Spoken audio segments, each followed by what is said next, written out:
Welcome to Oddball. I'm Charlotte Wilder here in New York City. That's Amin Elhassan. Equilibrium has been restored. This is the show you knew before the playoffs, before Summer League, before we had a little break. Amin, I think that the week and a half that we didn't talk was the longest that I haven't talked to you in a full calendar year. My acid reflux was just getting under control, and yeah, here it comes all the way back again. My eye just stopped twitching, and we're off to the races. No, I'm happy to see you. I think we've got a lot to catch up on, and we're going to start with basketball because that's what we talk about here. We're going to start with Team USA versus South Sudan. That game, Team USA was favored by 31 going into the game, which I personally thought was a pretty crazy spread considering how closely South Sudan played in that exhibition game. USA was determined to win big. They were up 12 after the first quarter, 19 at the half. They ended up, it was 103-86, but South Sudan kept it closer than I think some people thought at times. I would love to hear, you have the floor. I want to hear what you have to say about the remarkable things that this South Sudanese team has accomplished this year. Yeah, well, first of all, what they've accomplished in general is nothing short of a miracle. The youngest nation in the world. And when you say the youngest nation in the world, you got to consider that's not just like, oh, yeah, we just started being a country. It's like everything is a priority. People talk about the basketball infrastructure isn't developed in South Sudan. The infrastructure isn't as developed. And so it's a government that is tasked with starting from scratch, basically a country, and creating all those opportunities for a population that has been spread all over the world due to war and due to, and seeking refuge in other places. And so when you talk about this specifically, the basketball program and what Lual has been able to do out of pocket for 4 years, and when I say out of pocket, I don't just mean, he flew the Olympic team to the Olympics. I'm talking about everywhere they go, where they do training camps, with the buses, the meals, everything, the staff salaries. He's been footing that bill himself. And, you consider all of those things. And for this team to even be here at the Olympics, to have qualified, to have beaten every other African nation pretty much, to be the representative for the continent here, and then to go in and win their first game, win it handily, I might add, and play against Team USA yesterday and be competitive. Yes, it wasn't as close a game as it was in the exhibition. I think Team USA took it a lot more seriously than they did in the exhibition, but South Sudan proved like, oh no, that wasn't a fluke that we were in it to win that game. We're competitive. We're not as good as Team USA. I don't think anyone is saying that, but we can compete on this level. And, watching that game, the big thing I from South Sudan standpoint, I was watching this with my cousin and I kept saying, if they beat you because, man, that's just one of the best players in the world. If Anthony Edwards goes one-on-one, crosses you up, dribbles past you and lays it up, ain't much you can do about that. But it's the little things like, oh, man, that guy cut back door. I wasn't paying attention. Oh, man, we didn't get a body on him. And he got an offensive rebound and went back up with it. Oh, man, I wasn't paying attention. And I threw a telegraph of a pass that, of course, LeBron was waiting on or whatever. Like, there were a lot of mistakes like that didn't happen in that exhibition game. I wouldn't say mistakes of talent gap. It was mistakes of just concentration and execution. And there's two ways to look at it. One way to look at it is, shot yourselves in the foot. The other way to look at it is like, we play a smarter game. That is a much, much different outcome, perhaps. I mean, also, I think, look, you can't ignore the fact that this was happening on the Olympic stage. Like, this is a massive stage. Yeah. It's the Olympics. The world is watching. You are representing the continent of Africa. You're also playing Team USA, which is just like, star-studded. Like, forget the basketball part of it. Like, these are celebrities. You're going up against LeBron James. Like, they have massive security details. I can imagine that the nerves and excitement that come with that, I think the fact that they hung in as much as they did in that environment. And I think you can see the U.S. get rattled by this at times too. So I think it's amazing what, how they, as you say, it was the little things that they just weren't executing on. Yeah. So I would say, so 4 out of the 5 guys starting for South Sudan have played in the NBA. Right. And there are a couple other guys who have been either fringe NBA players or played high level collegiate basketball. So I don't know if it's nervousness about playing against LeBron, Kevin Durant, and Steph Curry, for example, so much as it's nervousness of representing your country, the youngest country in the world, at the Olympic level, right? And knowing that because of that exhibition game, there's an expectation now. There's an expectation. Oh no, these guys are good because of that win in the first game. There's an expectation. No, these guys are good. They're good. They can do this.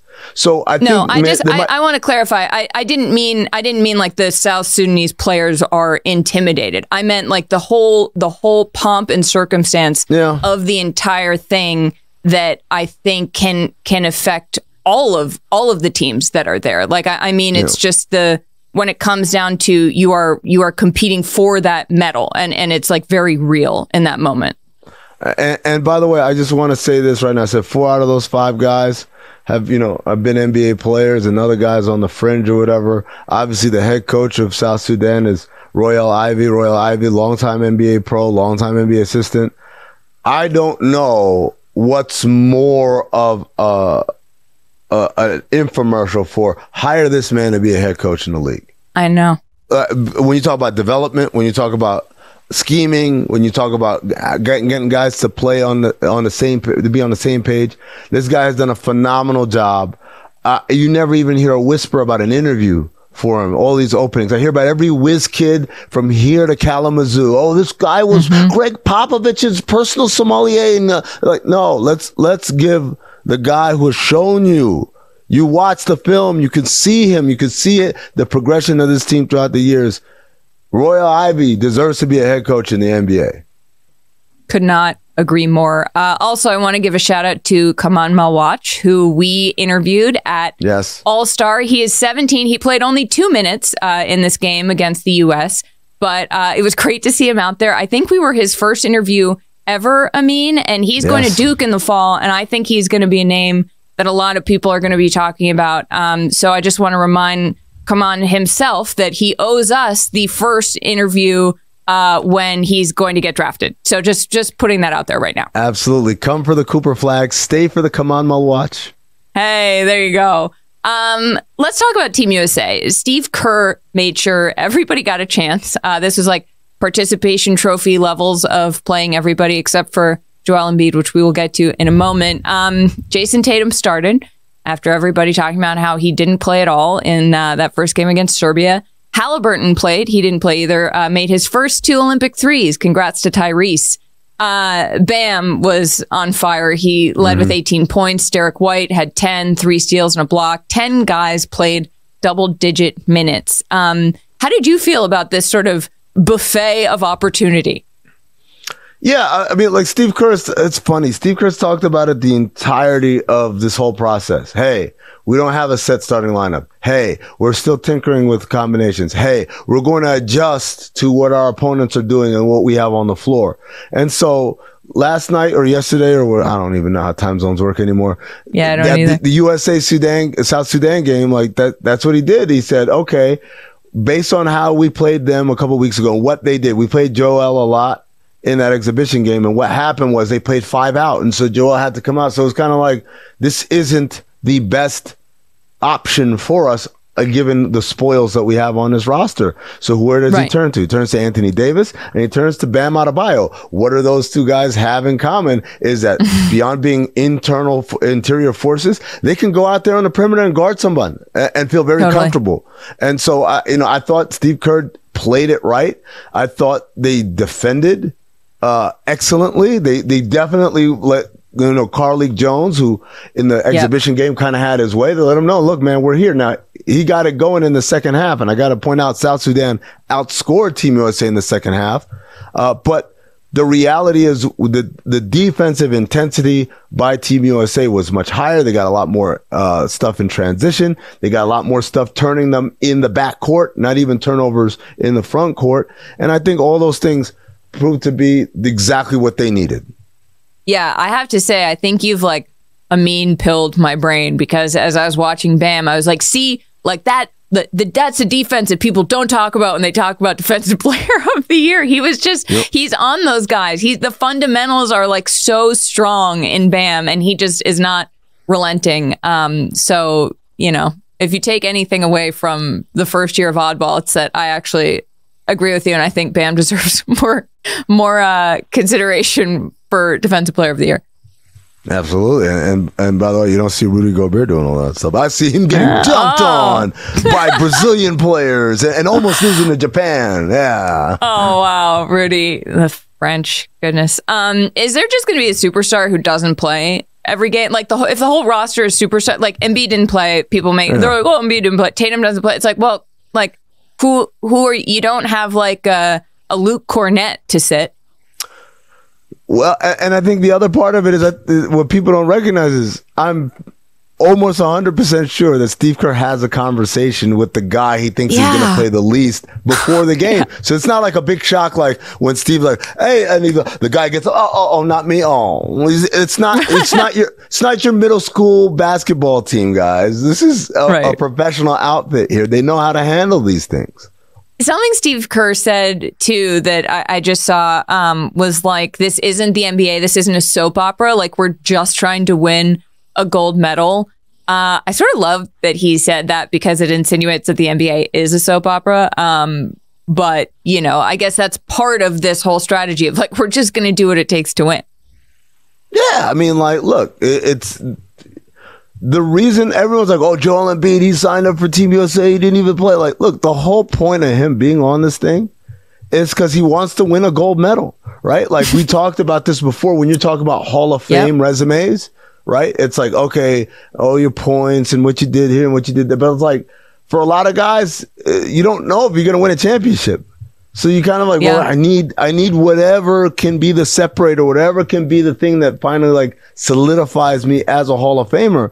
And from Joel Embiid's standpoint, yes, he has an MVP. That's awesome. Yes, he's been how many times All NBA, how many times All-Star, but kind of need that gold medal. Whether he plays 7 minutes the whole time or starts every game and dominates is kind of irrelevant. The most relevant part is getting that gold medal. Yeah. Well, let's look ahead at the game against Puerto Rico. They're in the quarterfinal. On Saturday, this will close out the opening round. I mean, what should people be looking for? Like, what do you think we're going to see from Team USA against this Puerto Rico squad? Right. So it's important to note that there's no such thing as a throwaway game. Take yourselves back to December when we were doing in-season tournament, which is now going to be known as the NBA Cup, right? Point differential matters. So yes, it's like they're already through the quarterfinals. Puerto Rico is, you could say, oh, we could just take it easy. Like, no, you got to hammer them. You got to beat them really bad, because you want the biggest point differential, because that ensures that you play in the quarterfinals against the weakest team. You get the easiest bracket, so to speak, moving forward. So yeah, I expect a demolishment of Puerto Rico, because not because I'm ragging on Puerto Rico, but because I think they understand, Team USA understands, oh, we need to blow this thing open and make sure to ensure that we are on the easiest path to that gold medal that we talked about. All right, let's take a look at some odds and ends from Paris here. I mean, Brian Windhorst is suggesting that Anthony Edwards and Kevin Durant might team up one day. I think I just love that, like, Anthony Edwards is following Kevin Durant around. Apparently, he's just like wants to sit next to him on the bus all the time. He said it's his favorite player. They trash talked each other in the playoffs. It was awesome. This is really fun for me to see. Also, Dwayne Wade also referenced how much he liked seeing Steph Curry and KD back together. Why is Kevin Durant America's sweetheart right now? Oh, I mean, like, he's a great player, and people like playing with him, and obviously, if you're Anthony Edwards, like you said, that's your idol, that's the person you grew up, and now you get to hang out. You're not just playing against him or playing on the same team as him. You get to hang out with him unlimited. Remember, like the Olympics is not like an NBA road trip where you have all your friends and your boys and doing this stuff and everyone does their own thing. It's like, it's a lot of like together time for the team. And so why wouldn't you take advantage of that? Now, Brian's right. Every time we do one of these things, there's a super team that comes out of it. There is an alliance that comes out of it. There is a relationship that is built, whether it was KD and Draymond in Rio, whether it was LeBron, Dwayne Wade, and Chris Bosh in Beijing, whether it was it was in Rio, I think, where KD and Kyrie were first kind of connected. And so, and by the way, last summer we did a whole thing about how Damian Lillard loves playing with Bam Adebayo. Where do you think he got that idea from? From watching on League Pass? No. So I think all of those things, like, yeah, we're gonna get some sort of combo here. I just don't know which one. I mean, I guess it would be cool for Ant if it was Ant and KD, but I don't see a path for that right now. But who knows? I know. I've been saying, I was like, KD, someone should have looked at these Timberwolves, at these Thunder, and been like, a superstar should have made. I don't know. You can't see anything coming, but I think it would be really fun if you had KD. You know what the big problem is? So many of the great players are now international players. They don't get that opportunity to do that bonding. Hey, right? That's so true. Who's Luka bonding with? Oh my God! If Yugoslavia was still a country, like they would. Oh man, they'd run the table. We get Luka and Jokic on the same team in the NBA, and, right? That would be the super team that would be made. Yeah, and all the Bogdanoviches and all the Jovic's and Jokic. Anyway, so I just think we need to show this picture of Wemby, who's 7'4", playing against Yuki in France and Japan. It looks photoshopped. It does. That's it. That's really all I've got. Also, Yuki, I'm going to just give you a word of advice. I don't think you need to get that low in order to move laterally well enough to guard Wembanyama. Like, I think you could stay in front of him being upright. Yeah, a little bit more upright than that. Let's get the sidelines. Let's get the sidelines navel up. How about that? Yeah, maybe just above the hips. I don't know. Jimmer Fredette is the star of Team USA's 3x3 squad that is now 0x2. They've lost the women. That's not fair. Sorry. Well, they've lost. I know. Have you watched any of this? I'm going to be honest. I haven't watched a lot of this. I watched the game against Serbia. Look, it's tough, man. It's not regular basketball, and like. Yeah. You can say, oh, whatever, but we've all played 3-on-3 and et cetera, but there's a strategy to this, and there's a way to play the game beyond just knowing the rules and knowing how to play basketball. And we talked to Coach Fraschilla about this, Fran Fraschilla, who's the director of the program. This is a learning curve, and I think it's okay to say, hey, we're a little bit behind the rest of the world at knowing how to play this, but we'll get there eventually. Yeah, I think it's good for Americans to see the U.S. being bad at stuff. It's like, this is not an inherent quality that the U.S. is just going to be good in the Olympics. You gotta be bad at some stuff. All right, when we come back, Amin, we're going to give out Olympic medals, which I think anybody who has watched this show can probably guess they won't be about standard things when it comes to basketball. No, they're not. No, it's going to be weird. It's going to be odd. Anyway, stick around. We'll be right back.